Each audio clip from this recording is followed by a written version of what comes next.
ప్రతి మనిషి జీవితంలో, ప్రతి మనిషి జాతకంలో ఎక్కువ మందికి కలిగి ఉండే జాతక దోషం కుజదోషం. ఈ కుజదోషం 10 మంది వ్యక్తులు ఉంటే 7గురికి కుజదోషం ఉంటుంది.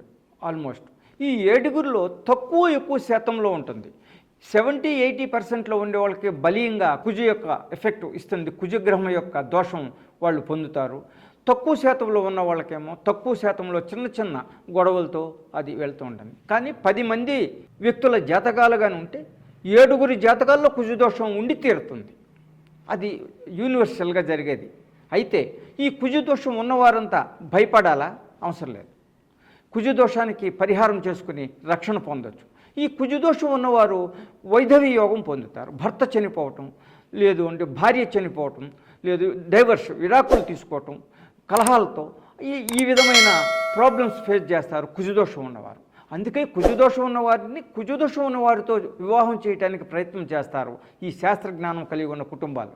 ఈ కుజదోషాన్ని మనం కుజగ్రహం యొక్క బీజ అక్షరాలు అంతరంతో ఒక్కొక్క వ్యక్తికి ఒక్కొక్క విధమైన పరిహారం ఉంటుంది. ఆ నూనెతో చేసే విధానము ఒకటి ఉన్నది.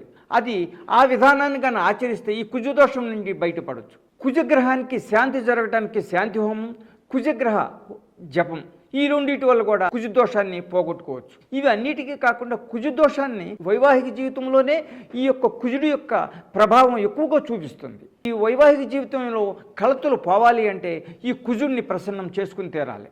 కుజగ్రహానికి పగడం లేదు అంటే కొందరికి ఎక్కువ శాతంలో కుజదోషం కానీ కలిగి ఉంటే ఒక ఉంగరం వేస్తారు, పగడపు ఉంగరం. కానీ పగడపు ఉంగరం దాని యొక్క క్వాంటిటీ సాలదు, దాని శక్తి. కుజుడి యొక్క చేసే యొక్క చెడు శక్తికి తగ్గ అంత క్వాంటిటీలో మనం రెమెడీ చేస్తే కుజదోషాన్ని మనం పోగొట్టుకోవచ్చు. కుజుడికి శాంతి, కుజగ్రహ హోమం, కుజగ్రహం జపం, ఈ మూడే కాకుండా ఇంకా అనేకమైన రహస్యమైన కుజ గ్రహ దోష నివారణోపాయాలు ఉన్నాయి. అవి ఆచరిస్తే ఎక్కువ శాతం మనం మేలు పొందడానికి ఎక్కువ అవకాశం ఉంటుంది.